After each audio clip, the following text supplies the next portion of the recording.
Indústria Portuguesa esta oportunidade. É um gosto, mas acima de tudo é para nós muito relevante estar aqui hoje a abordar este tema com dezenas de empresas associadas da Câmara de Comércio e Indústria Portuguesa, que é, como sabemos, uma instituição de referência e um parceiro privilegiado.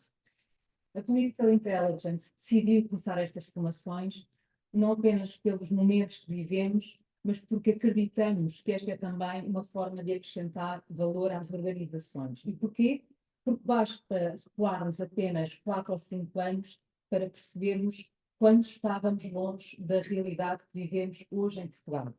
A vossa presença é um sinal que as empresas já sabem o que é Public Affairs, querem perceber o que mudou neste tempo preciso e, acima de tudo, que valor podem retirar desta atividade. Mas o mais relevante do nosso ponto de vista é que a abordagem passou a ser positiva. Talvez a motivação da vossa presença passe pelo facto de estarmos novamente a abordar a regulamentação, talvez passe também pelos episódios que o país tem vivido nos últimos anos, mas o mais importante é que a adesão massiva a este tema significa que as empresas querem compreender melhor o que é isto dos public affairs e que valor pode os public affairs acrescentar à sua atividade e, mais importante ainda, o que é que pode mudar verdadeiramente na vida das empresas face a um cenário de regulamentação da mesma. Eu sou Rita Serrabulho, Managing Partner da Political Intelligence Portugal. Comigo vai estar o André Santos Pereira, que é o Associate Director também da Political Intelligence Portugal. Na próxima hora, juntamente com o André, abordaremos estes temas, falarmos um pouco de quem somos, a Political Intelligence, o que é Public Affairs, para que servem os Public Affairs, o que é importante regulamentar para as empresas neste momento. Peço que durante a apresentação vão colocando as questões que entenderem no chat e nós procuraremos ou ir respondendo, senão no final tentaremos também dar algumas respostas mais transversais. Permitam-me partilhar convosco que há 9 anos atrás fui convidada pela Multinacional Political Intelligence para abrir escritórios em Portugal. Na altura estava mais concentrada na atividade de comunicação, mas havia tendências de crescimento no mercado europeu e sinais que Portugal estava a ter uma procura significativa destes serviços por diferentes empresas globais. Um ano depois, iniciávamos a atividade no nosso país. Nessa altura fomos convidados para dar uma entrevista ao Jornal Expresso, de forma a explicarmos melhor o que é que iria ser a nossa atividade, e posso dizer-vos que no dia da publicação desta mesma entrevista perdi 3 clientes na área da comunicação. E porquê? Porque as empresas não queriam estar conectadas com o lobista. Passada quase uma década, aquela que foi a primeira multinacional de Public Affairs assumidamente a instalar-se em Portugal, representa hoje 3 das maiores empresas do mundo, a par do seu crescimento também no mercado europeu. Como é que chegámos aqui e por que razão hoje as organizações entendem de forma diferente o valor acrescentado destes serviços? E por que é crítico para a vida da atividade das empresas tornar a relação com os decisores públicos mais acessível, promovendo um diálogo reforçado entre as organizações e os stakeholders? Na prática, porque isso nos permite monitorizar riscos e oportunidades políticas, preparar a participação na decisão política e interagir com os principais stakeholders do setor. Com isto, conseguiremos ter os agentes económicos e a sociedade civil mais próximos de quem legisla e executa, e com isso políticas públicas mais próximas da realidade e das efetivas necessidades do mercado. E o que é que sustenta esta realidade? As sociedades vivem de forma cada vez mais acelerada mudanças políticas, mudanças económicas e mudanças sociais que têm impacto significativo na vida das empresas e das organizações. Como temos assistido, Portugal não tem sido exceção e, neste sentido, é crítico que os diferentes setores de atividade, nomeadamente aqueles que são mais regulados, entendam e atuem perante a forma como as políticas e a política impactam cada um dos nossos negócios. como é que isso se faz, é o que o André vai começar a explicar já a seguir. Muito bem, bom dia a todos. Obrigado, Rita, e obrigado também à CCP por esta oportunidade. Eu creio que, recuperando o contexto que a Rita nos deixou, designadamente o caminho que nós fizemos em Portugal e que também abordaremos um pouco mais à frente de forma estruturada, o caminho que fizemos, em relação aos Public Affairs, é importante, acima de tudo, nós percebermos. Afinal, o que são os public affairs, para que é que eles servem, o que é que eles pretendem acrescentar à nossa atividade, ao nosso cotidiano, e de que forma é que a sua ação contribui também para o desenvolvimento das empresas. Eu gostava de começar com um conjunto de definições conceptuais, duas de caráter mais institucional e uma terceira de origem académica, mas com um tom provocatório. E, portanto, queria começar por uma referência que nos é dada pela OCDE em 2010, que nos diz que o lobbying compreende a comunicação oral ou escrita com agentes do setor público, no sentido de influenciar a legislação, as políticas ou as decisões administrativas. Centra-se frequentemente no poder legislativo, podendo também ocorrer junto do poder executivo. O termo agentes do setor público inclui funcionários públicos e titulares de cargos públicos nos poderes executivo e legislativo, sejam eles eleitos ou nomeados. Temos depois uma definição mais nacional, se quisermos, que resulta de um decreto da Assembleia da República publicado em 2019 e que atribui aos Public Affairs a definição de uma atividade de representação legítima de interesses, todas aquelas que, no respeito da lei, por pessoas singulares ou coletivas, com o objetivo de influenciar direta ou indiretamente a elaboração ou execução de políticas públicas, de atos legislativos e regulamentares, de atos administrativos ou de contratos públicos, bem como os processos decisórios das entidades públicas em nome próprio, de grupos específicos ou de terceiros. E agora deixo-vos uma terceira definição, como dizia, um pouco mais provocatória, antes de aprofundarmos um pouco este ponto. Teórico, em 1952, apresentou-nos uma definição que diz que os três principais elementos dos public affairs são praticamente tão antigos como a sociedade: informar as pessoas, persuadir as pessoas e integrar pessoas com pessoas. E com esta definição gostava de partilhar um bocadinho a forma como os public affairs ocupam hoje um espaço primordial, se quisermos, na forma como, na relação com decisores ou na relação com entidades, nós podemos ter, nós, enquanto empresas, um papel mais interventivo, mais participativo e, sobretudo, mais robusto, não apenas no propósito da construção de uma legislação mais adaptada aos nossos interesses, indo ao encontro daquilo que nos diz o texto ou a definição apresentada pela OCDE, também não apenas no sentido de ir de encontro àquilo que nos diz a definição da Assembleia da República, que essa representação é feita para um determinado grupo ou em representação de um determinado grupo, e também não apenas ao abrigo desta afirmação que nos é apresentada por este teórico, já com alguma, já de alguma forma datada, mas há aqui uma terceira dimensão bastante importante, que é aquilo que os public affairs podem devolver ao lado do decisor político. E, portanto, é a forma como, contribuindo para a produção de uma legislação, nós estamos também a consciencializar o decisor político de oportunidades ou desafios ou enquadramentos que a legislação por si trabalhada podia não corresponder, não prever, não ter amplitude ou abrangência suficiente, porque não tinha considerado outras matérias que partem de outras perspectivas que são para nós apresentadas e que aumentam o espírito crítico da legislação. E, portanto, como é que se faz na teoria? Public affairs, na teoria, fazem-se defendendo e promovendo os interesses, perspectivas e visões de um determinado problema ou solução política a partir de uma estratégia desenhada com a intenção de influenciar processos legislativos, regulatórios ou decisórios, de forma a que sejam ponderados os pontos de vista da parte representada. E como é que se faz na prática? Bom, na prática, nós na Political Intelligence fazemos a partir de 4 ações-chave.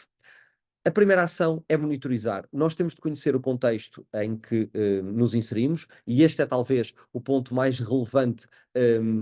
de consciencialização das empresas, de todas as partes que participam e são, de alguma forma, alvo ou abrangidas ou impactadas por legislação, é preciso nós conhecermos o contexto em que estamos e, portanto, fazer uma monitorização das iniciativas legislativas, dos processos regulatórios, mas também daquilo que é o contexto político e mediático que ocupa espaço no nosso cotidiano. Num segundo momento, analisar as propostas de alteração que vão sendo apresentadas, as propostas de nova legislação que vão sendo apresentadas, o debate político e mediático, porque esse muitas vezes é aquele que nos permite perceber para onde é que caminha o decisor político, que temas é que podemos antecipar, qual é a conjuntura política e económica que limita ou baliza a ação naquele momento e, portanto, de que forma é que nós devemos posicionar-nos e compreender as matérias para que possamos melhor agir sobre elas. Depois, um terceiro vetor, interagir, e portanto aqui, a partir do momento em que nós conhecemos o contexto e conhecemos a motivação do decisor político, o terceiro momento é interagir com esse decisor, com legisladores ou com grupos de pressão, de forma a melhor conseguir criar condições de representação institucional do coletivo, da empresa ou do grupo de interesse que representamos, para, na relação com esse decisor, termos a capacidade de atuar e de propor, neste último vetor, nova legislação ou alterações que a tornem mais representativa ou mais eficaz. E, portanto, antes de passar ao próximo ponto, eu gostava de dar alguns exemplos do que convocámos aqui. Quando nós pensamos, e recuperando uma provocação no seguimento de um ponto que a Rita nos levantou há pouco, quando nós pensamos em lobistas ou quando nós pensamos em profissionais de public affairs ou em representação legítima de interesses, ao longo dos últimos anos foi sendo comum ou foi sendo perspectivada esta atividade como uma atividade pouco transparente, pouco clara, pouco evidente até de quem são as figuras que sobre ela pairam. Portugal é, como todos sabemos, um país de modernidade tardia, mas há um conjunto de exemplos na Europa que nos demonstram o que são que é verdadeiramente este trabalho feito por lobistas, por representantes de interesses, mas na verdade nós também o fazemos e fazemos-lo cá há muito tempo. A verdade é que costumamos dizer que a atividade de representação legítima de interesses tem uma natureza tão institucional como qualquer organização que se junte para representar um determinado propósito ou uma determinada motivação com o propósito de conseguir ganhos. E um exemplo disso são, por exemplo, os sindicatos. A forma como um sindicato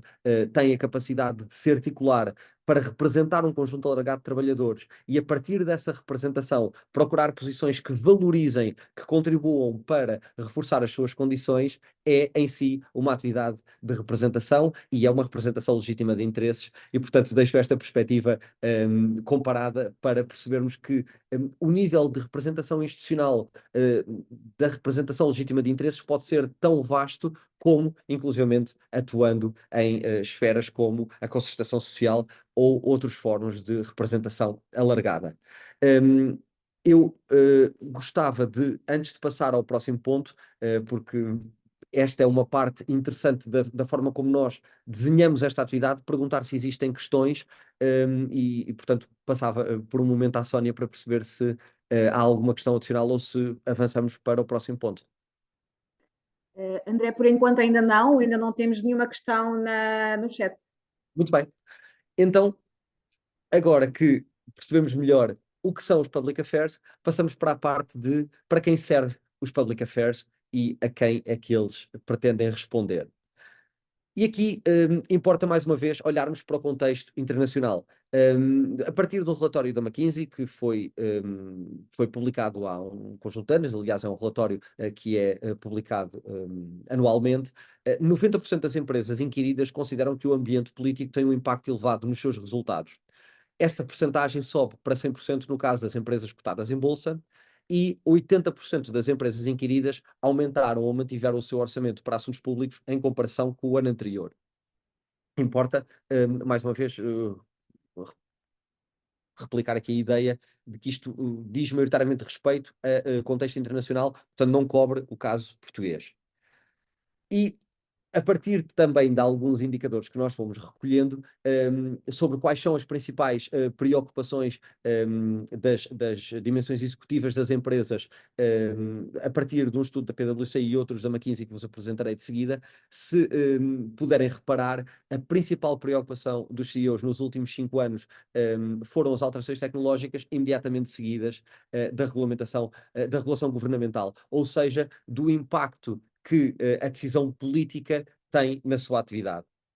E isto é partilhado também com o impacto do governo e da decisão regulatória na perspectiva deste mesmo estudo da McKinsey que vos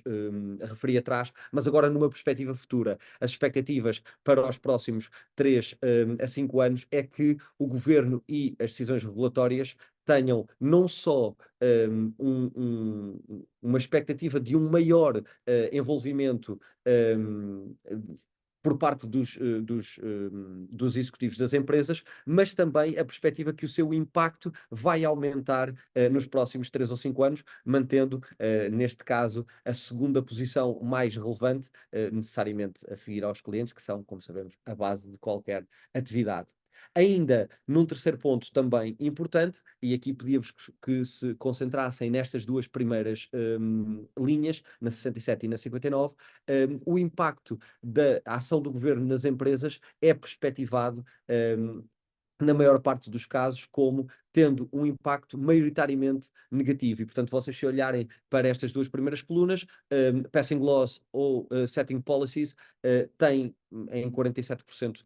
dos casos uma perspectiva negativa ou mais negativa do que positiva, enquanto que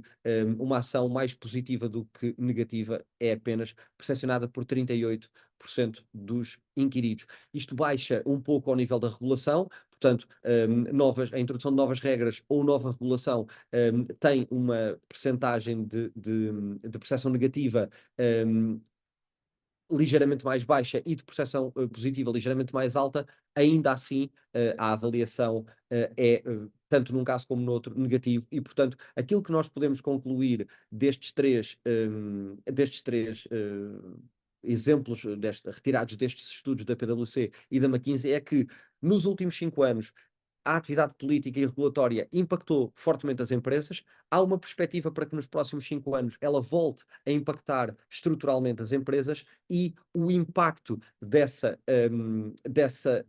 ou o efeito desse impacto é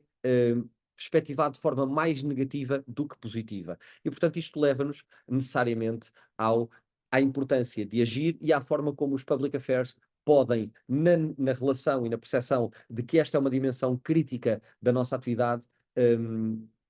transformar ou contribuir para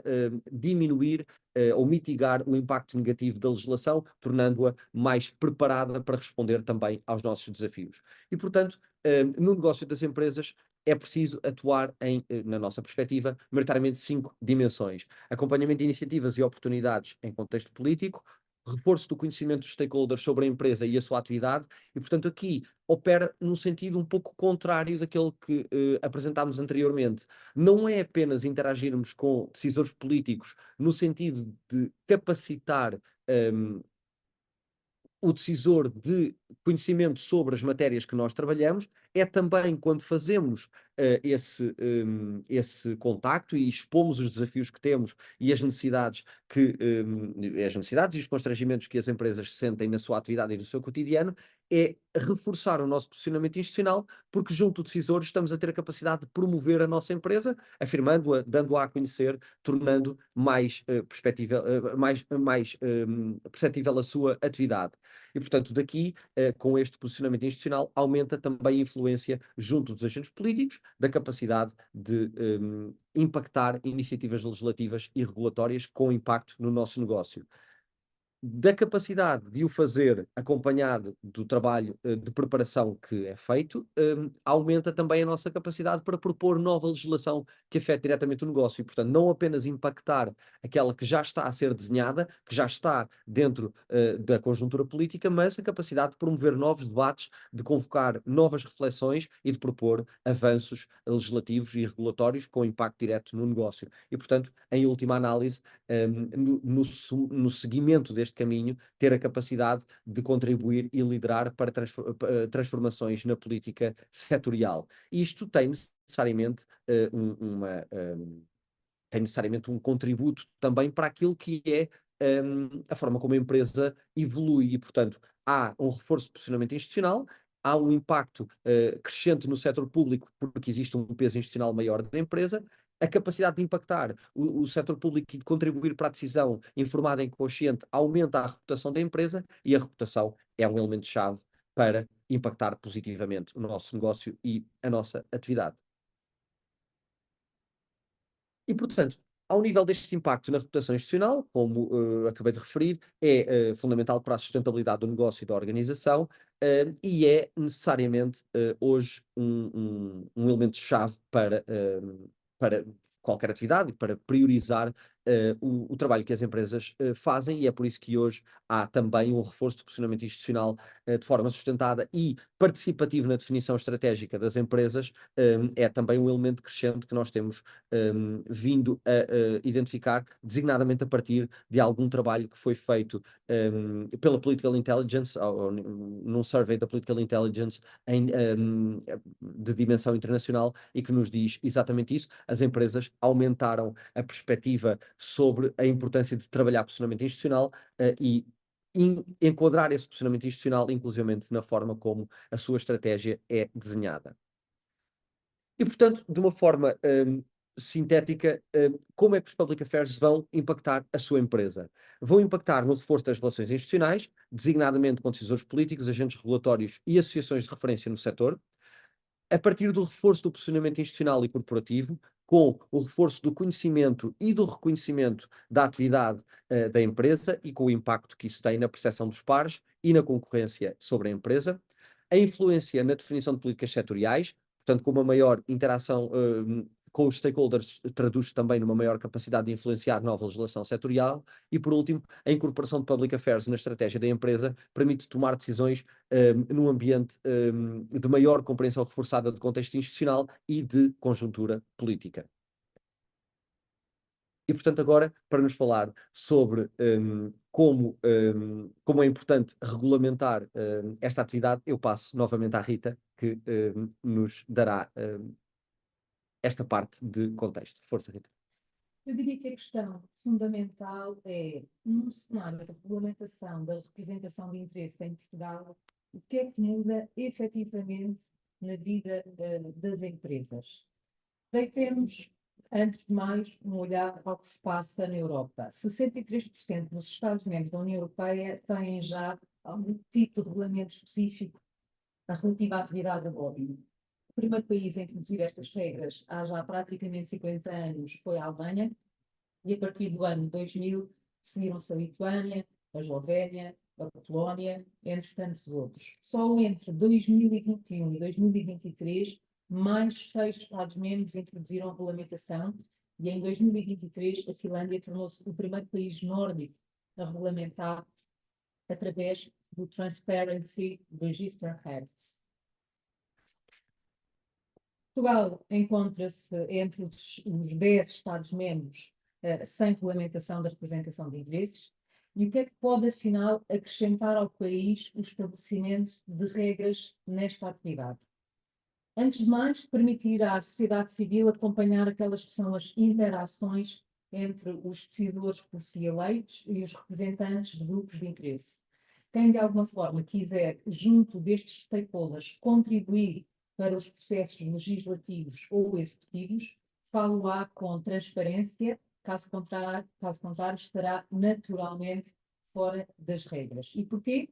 Porque com a regulamentação essas interações terão que ficar registadas de duas formas. Primeiro, qualquer empresa, organização ou cidadão que interaja com os decisores públicos terá que estar registado numa plataforma própria antes desse mesmo encontro, uma plataforma nacional. Esse encontro, já no segundo momento, terá posteriormente que se registar,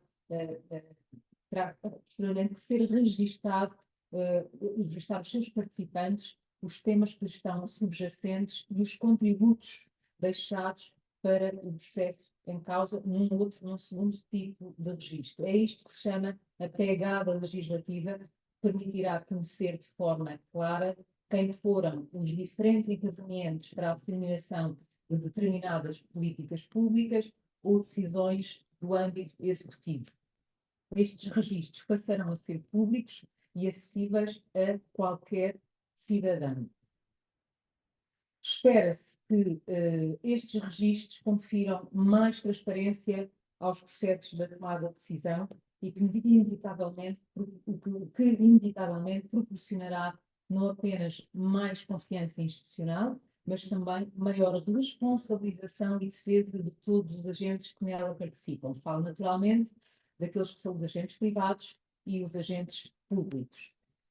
Por outro lado, esta transparência do processo trará também maior segurança e mais qualidade à tomada de decisão. Não apenas porque muitas vezes são as empresas, os agentes económicos, as associações, os sindicatos que estão mais próximos da realidade e conhecem de forma mais profunda os desafios e as oportunidades das indústrias e dos setores de atividade, como quem decide ficará também com mais informação mais fidedigna para que possa decidir com melhor conhecimento de causa e, com isso, desenvolver políticas públicas mais assertivas e mais orientadas para a sociedade civil. Por fim, o GRECO, o Grupo de Estados contra a Corrupção, no seu último relatório publicado em janeiro deste ano, afirma que Portugal não está a cumprir com as recomendações contra a corrupção. Entendemos porque, de facto, os casos que temos conhecimento público, independentemente das suas origens, levantam dúvidas, levantam questões que levam a sugerir um conjunto de procedimentos que Portugal deve adotar tanto neste sentido, faz diferentes observações e sugestões, nomeadamente salienta a necessidade de clarificar o âmbito de aplicação de contactos permissíveis entre os deputados da Assembleia da República e os interesses terceiros que continuam por abordar. Chegados aqui, o que é que seria importante regular agora? Antes de mais, porque a falta de transparência e registro tem, neste passado recente, envolvido Portugal numa série de temas e de casos que geram dúvidas e geram também uma série de consequências. Como sabemos, os últimos levaram, por exemplo, à queda do último governo. Consequências essas que geram não apenas uma total desconfiança e insegurança nas organizações e entidades institucionais, desconfiança essa que se torna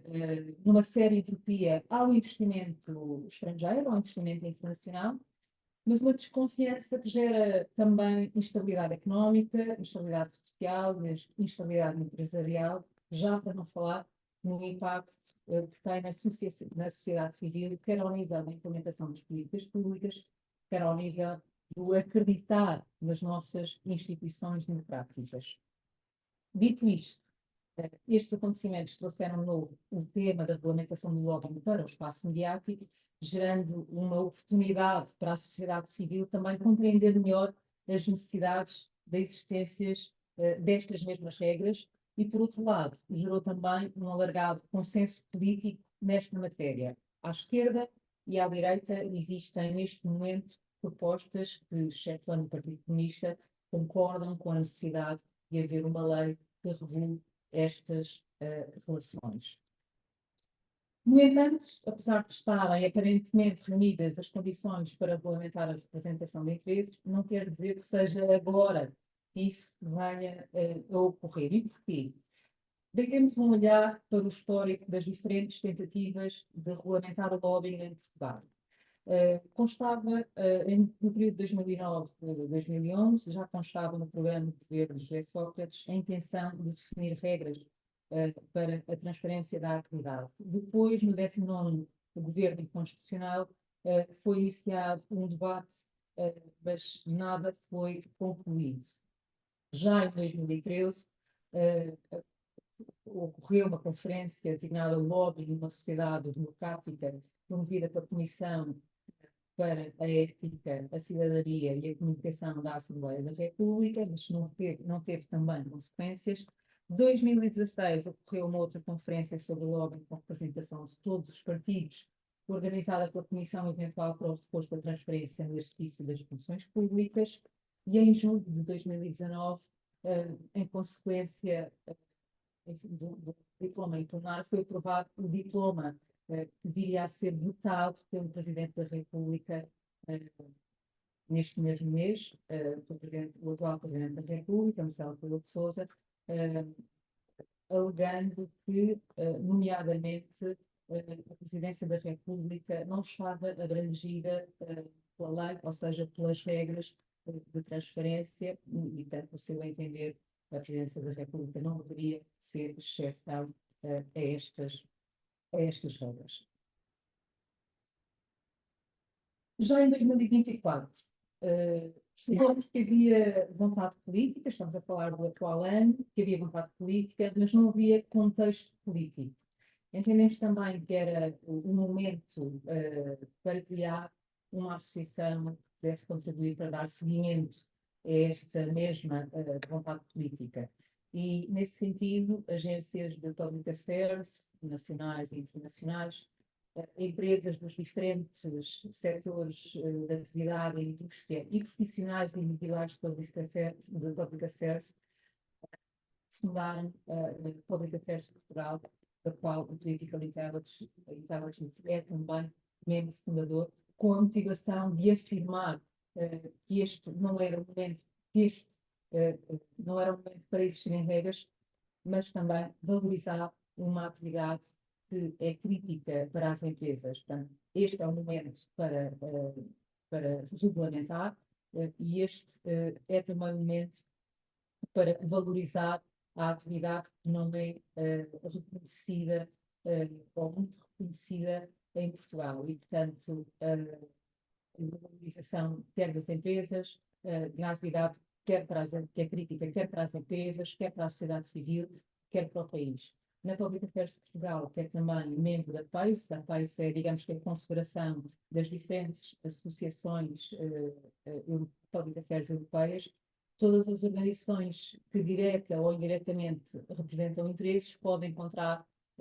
no âmbito da associação um código de conduta para a prática da atividade, formações, eventos, estudos internacionais sobre o setor e, naturalmente, todo o acompanhamento e contributos que estamos a dar para a regulamentação e para o pacote anticorrupção. Dito isto, pode-se dizer que a Public Affairs de Portugal está verdadeiramente a fazer lobbying para regulamentar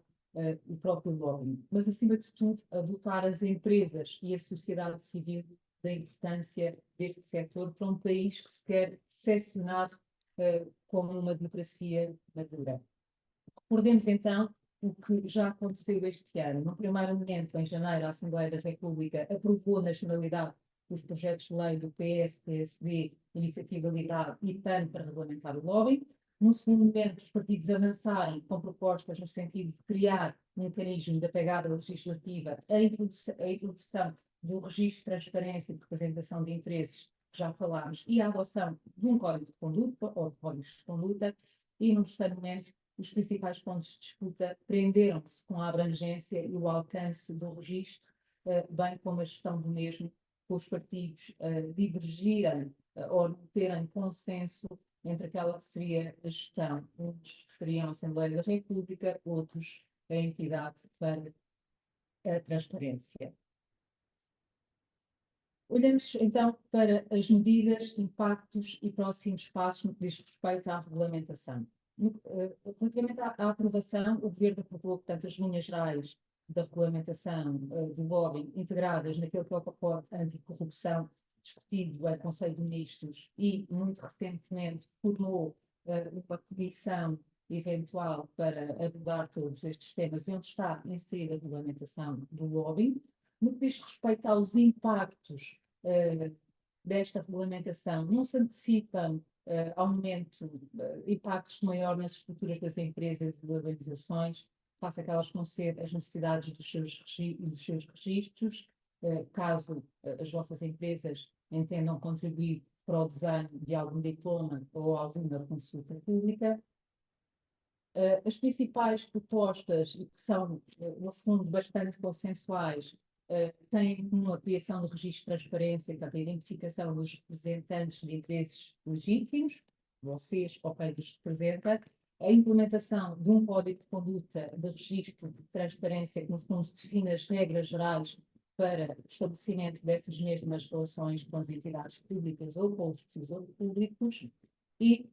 depois, a introdução de uma agenda pública com o registro de presenças, os tópicos abordados e as decisões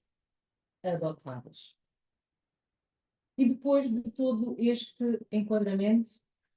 a pergunta que se impõe é, com esta lei implementada, o que é que vai mudar na vida das vossas empresas? Antes de mais, espera-se uma maior segurança e confiança na relação com os decisores públicos, sem sentirem, e aqui falo das organizações, que isso pode ser uma ameaça para os seus negócios, mas sim, antes, uma mais-valia, uma vez que a informação disponibilizada pelas empresas ou pelas organizações vai contribuir para os seus interesses, é certo, mas também para uma tomada de decisão mais consciente da realidade. A implementação de um registro, do registro de transparência já abordado, vai ser, no âmbito dos projetos conhecemos e daquilo que é consensuado, uma obrigação para qualquer empresa ou para quem quer que estabelecer as relações com os diferentes decisores públicos. Portanto, as vossas empresas vão estar registadas nessa plataforma nacional para poderem ter qualquer tipo de relação, seja com o governo, com a Assembleia das Repúblicas, com as câmaras, com os reguladores, com os institutos públicos, etc. Terão também que seguir aquilo que vai ser o código de conduta estipulado e que irá determinar os limites da atividade e definição da representação legítima, ou seja, as regras que estipulam como é que essa relação vai ocorrer. As vossas empresas terão também farão parte também da pegada legislativa sempre que tenham interações com os decisores públicos, sendo que esse calendário de audiências e reuniões fica disponível para consulta pública. A pegada legislativa com o registro dos contributos e a participação dos interessados, ou seja, os vossos contributos, ficarão também registados, constituindo exatamente esta mesma pegada legislativa, e ficarão também sujeitos ao quadro sancionatório em caso de incumprimento destas regras, sanções essas que variam de modelo para modelo. Existem diferentes tipos de sanções, umas passam por a aplicação de multas financeiras, por um lado, outro tipo de sanções também bastante, enfim, diria, prejudiciais para a atividade das empresas, principalmente aquelas que atuam a mercados mais regulados, tem a ver com a proibição daquela empresa ou da vossa empresa, durante o período de 2, 3, 4 anos, aquilo que for estipulado, não poder ter qualquer relação com qualquer decisor ou com qualquer entidade pública. E depois de todo este enquadramento, deixo-vos também algumas referências para quem quiser, digamos que aprofundar um pouco mais este tema. E é assim que terminamos este workshop. Esperemos que vos tenha sido útil. Aqui deixamos também os nossos contactos para eventuais questões ou dúvidas que surjam no entretanto. Para já, André, ficaram por responder algumas questões, temos ainda tempo para alguns esclarecimentos. Sim, obrigado, Rita. Eu gostava de, embora tenhamos tido um debate que me parece interessante aqui no chat, houve uma pergunta do houve uma pergunta. Bom, há um pedido do José Valério para colocar uma questão, e que terei, obviamente, todo o gosto de ouvir e de responder se assim o entenderem. Mas gostava de olhar para uma questão que foi colocada pelo Alex Silva, e que gerou depois aqui algum debate. Eu creio que este é exatamente o ponto que nos traz até aqui. Quando nós começamos a perceber o que é Public Affairs e, sobretudo, a ideia de fazer esta atividade de uma forma estruturada, de uma forma institucional, e, sobretudo, de uma forma regulada, significa que nós nos estamos a colocar numa posição de absoluta transparência face ao mercado, isto é, quando uma determinada empresa tem como motivação dialogar com um determinado decisor político ou com um determinado agente regulatório ou com um determinado grupo de pressão, esse registro é público não apenas o registro dessa reunião, mas também a forma como o contexto em que essa reunião ocorre, se aquela reunião diz respeito ou versa sobre uma determinada legislação, sobre um determinado tema, qual é a agenda da reunião. Na verdade, o que nós estamos a fazer é contribuir para tornar a democracia mais participativa e, sobretudo, tornar o debate político mais plural. Aquilo que acontece no tráfico de influências é exatamente o contrário. É a capacidade de, por um circuito informal, criar ou exercer pressão direta ou indireta de forma muito pouco transparente, e muitas vezes até condicionando a ação do decisor político, para ganho próprio ou para a criação de um contexto favorável. E, portanto, aqui a principal diferença passa por promover uma atividade legítima, e esta é a palavra-chave na definição dos vários exemplos teóricos que vos dei, mas em particular daquele que sai do decreto da Assembleia da República, no caso português, que é a atividade de representação legítima de interesses, isto é, representar uma determinada motivação sem um resultado previsto à partida e sem que haja o pressuposto do contrafavor, da devolução, da atividade que depois tem uma compensação associada. É muito mais um trabalho de promoção de uma consciencialização ou de um alerta para um determinado tema, para um determinado problema, para uma determinada preocupação ou constrangimento, que o decisor político que tem capacidade de agir sobre essa matéria considerará no sentido que entender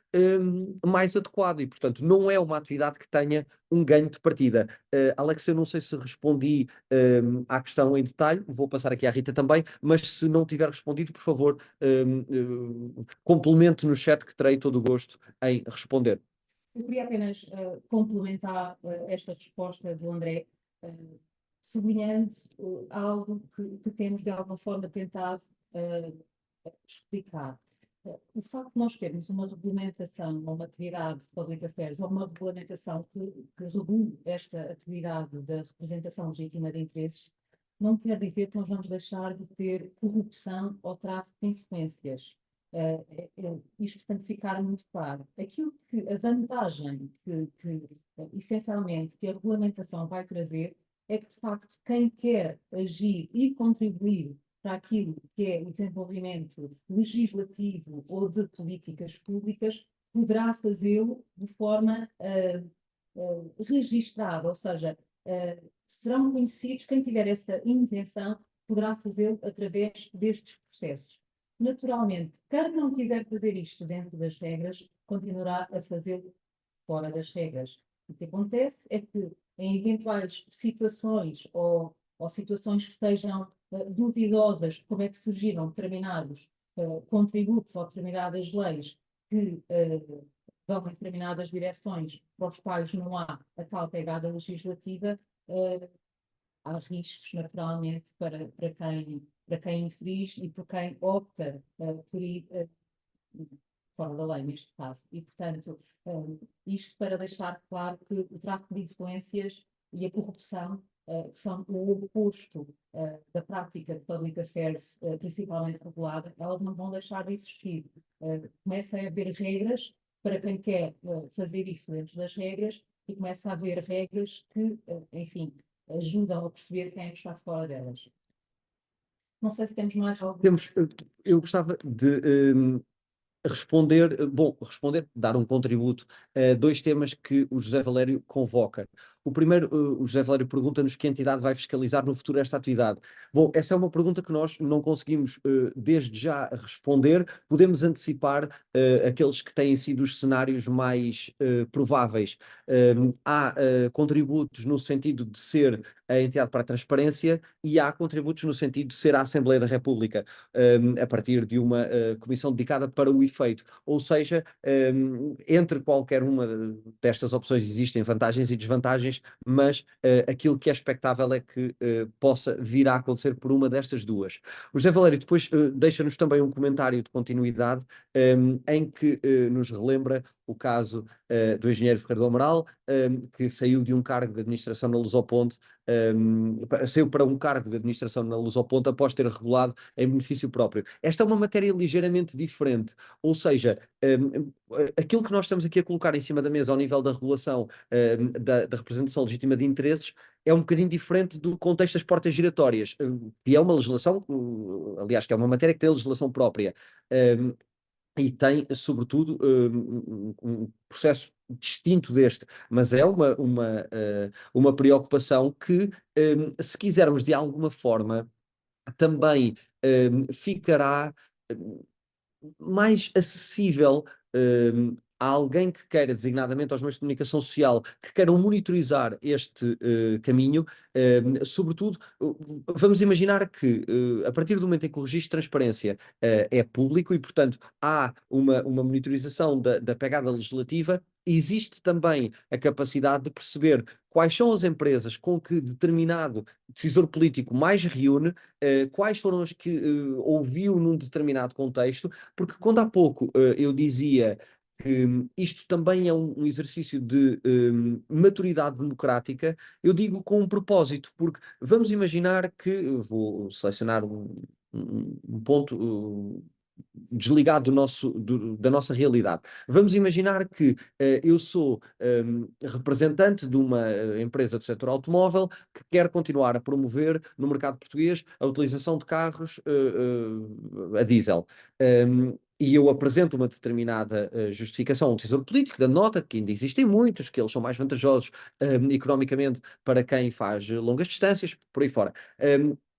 Talvez seja importante que aquele decisor político não termine a sua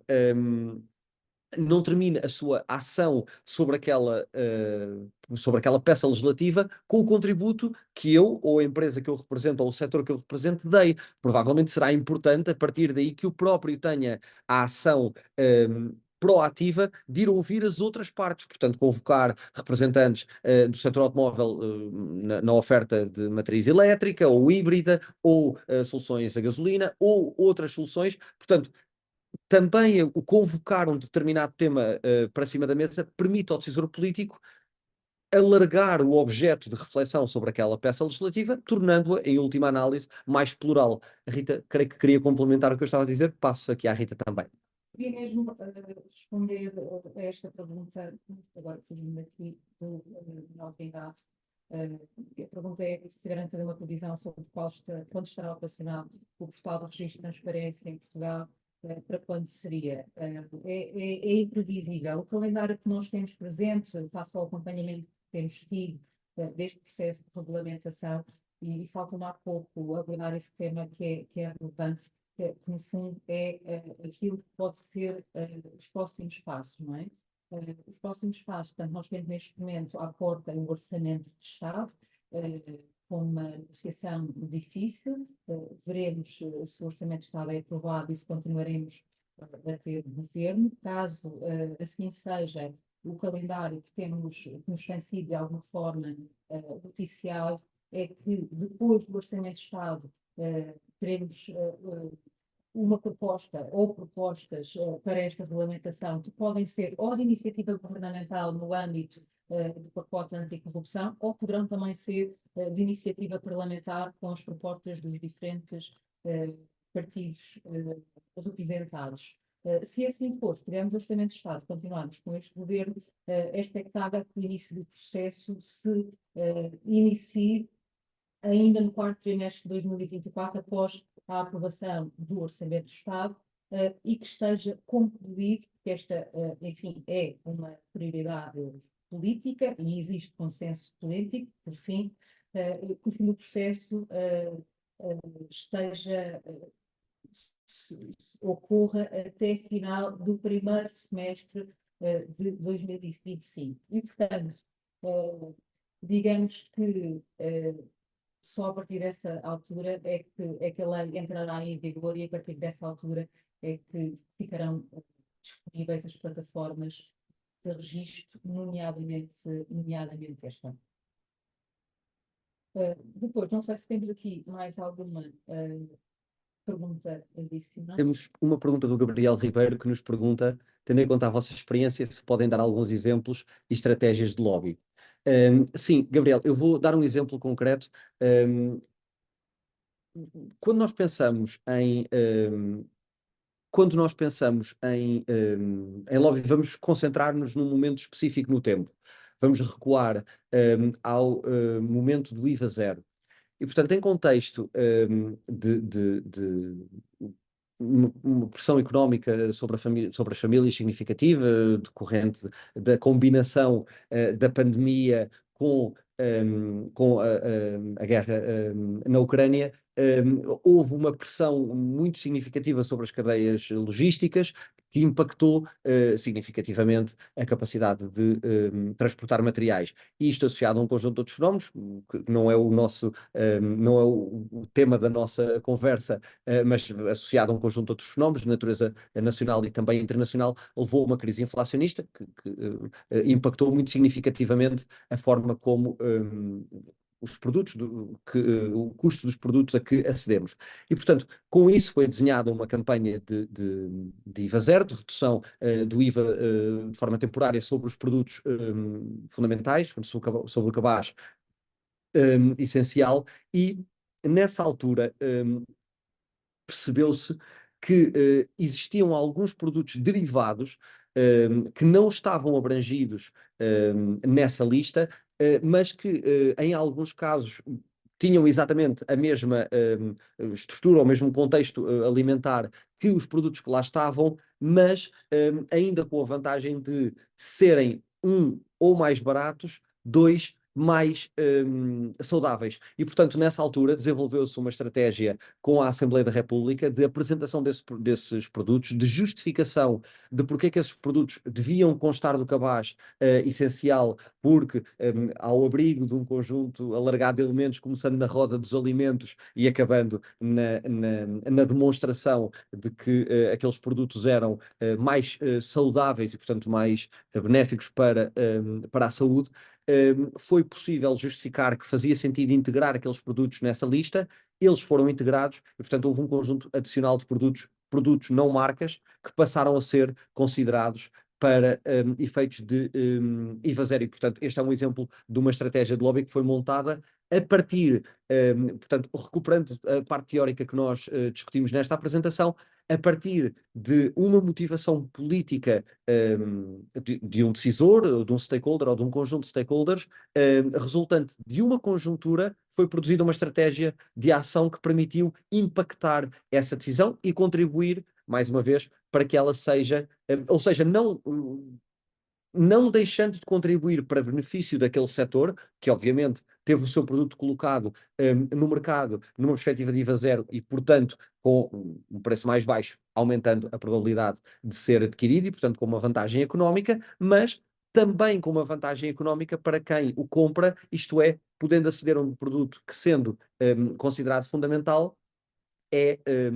acessível a um preço mais baixo. Força, Rita. Eu gostaria de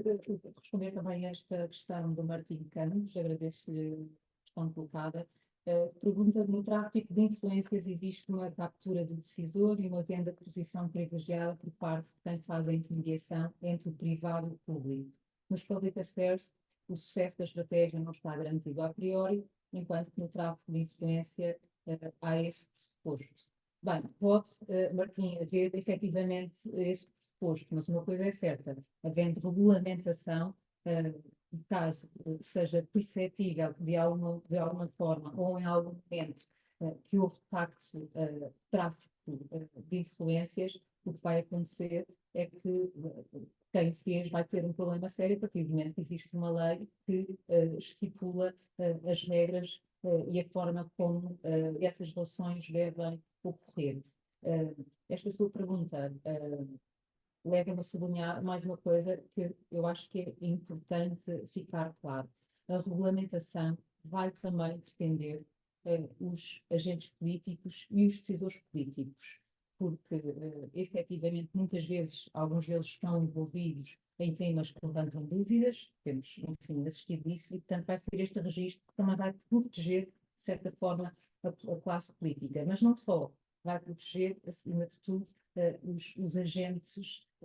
que representam esse interesse. As empresas vão estar mais protegidas, porque têm, de facto, um rastro, têm provas, se quiserem, de registro. Nós próprios, enquanto profissionais de Public Affairs, a regulamentação também nos vai proteger, porque as nossas interações em representação de terceiros também ficarão registadas. Isso é muito importante para os nossos clientes, os nacionais, mas naturalmente para os clientes internacionais que precisam de operar e de se relacionar com os decisores públicos em Portugal e que sentem que não têm essa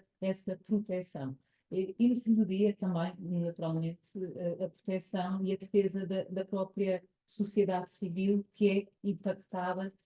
com muitas das consequências, como já foi abordado atrás. Portanto, o tráfico de influências ele vai continuar a existir, mas estando fora das regras, passa a ter consequências a partir do momento que é detectado. E pronto. Creio que não há mais questões, mas Mais tempo. a Sónia também nos dirá se existe alguma questão adicional que nós não tínhamos visto ou que tínhamos deixado por responder. Eu queria só acrescentar, como a Rita já tinha dito há pouco, que se tem os nossos contactos e, portanto, se houver alguma questão ou algum follow-up daquilo que conversámos aqui que gostassem de fazer, temos todo o gosto, enviem-nos um e-mail ou entrem em contacto connosco e teremos todo o gosto em responder.